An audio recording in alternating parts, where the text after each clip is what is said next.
ভাতের সাথে বিষ মিশিয়ে নিজের মাকে খেতে দিয়েছি। না, তিনি আমার সৎ মা না, তিনি আমার জন্মদাত্রী মা।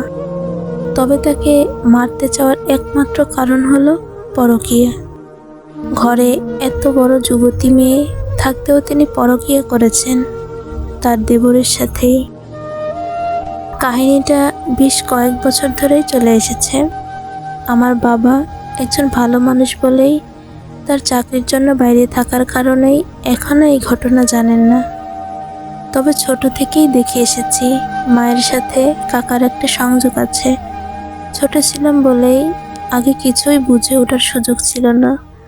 বড় হওয়ার সাথে সাথে এবং সময়ের পরিবর্তনেই সবটা এখন বুঝতে পারছি। বাবাকে বলে লাভ হবে না, তিনি তার প্রিয়তমা স্ত্রীকে কখনো অবিশ্বাস করবেন না। তবে ঠকানোর শাস্তি আমার কাছে ক্ষমার অযোগ্য, তাই আটঘাট পেতে নেমেছি শাস্তি দিতে। সকালে উঠে মায়ের কোলে শুয়েছিলাম, মাথায় হাত বুলিয়ে দিল। শেষবারের মতো মায়ের হাতে খাবার খেলাম। বায়না ধরলাম আমি নিজের হাতে তাকে খাবার খাইয়ে দিব। যেই বলা সেই কাজ, নিজের হাতে বিষ মিশিয়ে ভাতের তলা পাকিয়ে মায়ের মুখে দিলাম। চোখের সামনেই ছটফট করে দুমড়ে মুচড়ে শরীরটা মৃত্যুর যন্ত্রণায়। আমি তাকিয়ে একটা রহস্যময় হাসি দিলাম।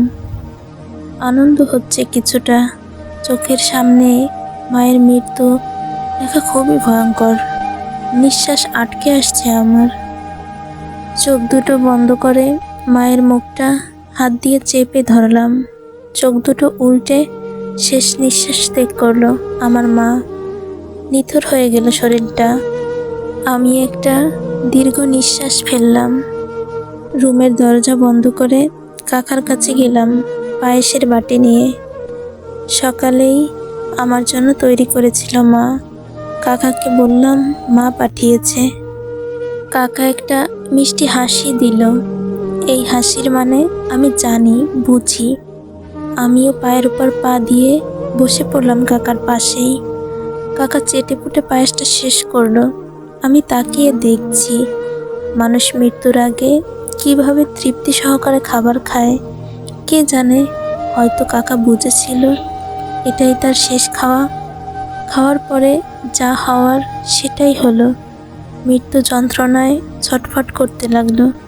আমি কানে কানে বললাম, একটা সুখের সংসার নষ্ট করার জন্য তুমি এবং আমার মায়ের মতো একটা মহিলাই যথেষ্ট। তোমার প্রিয়তমাকে পাঠিয়ে দিয়েছি উপরে, তোমার জন্য অপেক্ষা করছে। যাও, তোমারও যাওয়ার সময় হয়ে গেছে। তৃতীয় নম্বর খুনটাও নিজের চোখের সামনেই দেখলাম। প্রথম খুনটা ছিল আমার প্রেমিকের। এত এত ভালোবাসার পরেও শুনলাম অন্য আরেকজনের সঙ্গে তার সম্পর্ক। ব্যাস, মেরে দিলাম তাকেও।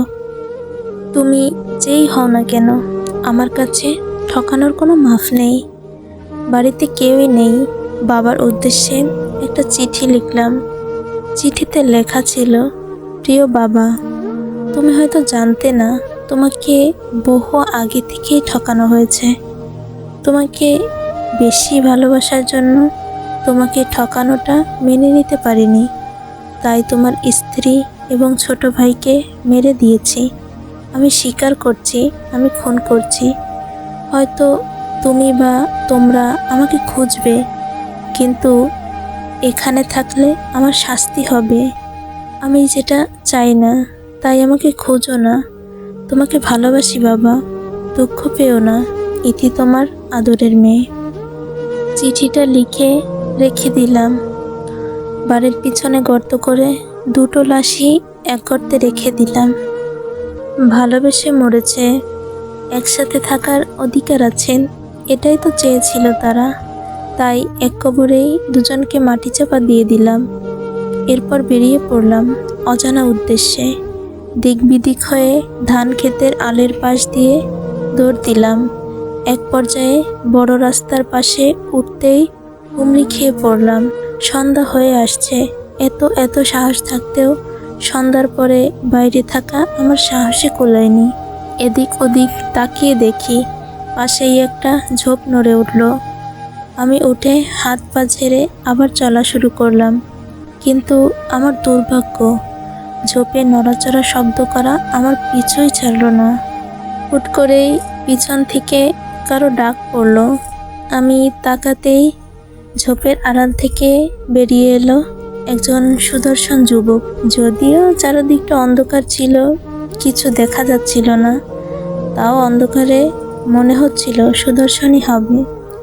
আমি একটু পিছনে গিয়ে কাপা স্বরে বললাম, কে ওখানে? লোকটা সামনে এগিয়ে এসে কোমল গলায় জবাব দিল, ভয় পাবেন না, আমি শব্দ। ভিডিওটা আপনাদের কাছে ভালো লাগলে অবশ্যই কমেন্ট করে জানাবেন, তাহলে আমি পরবর্তী পর্ব নিয়ে আসব প্রতিদিন সন্ধ্যা 7টায়।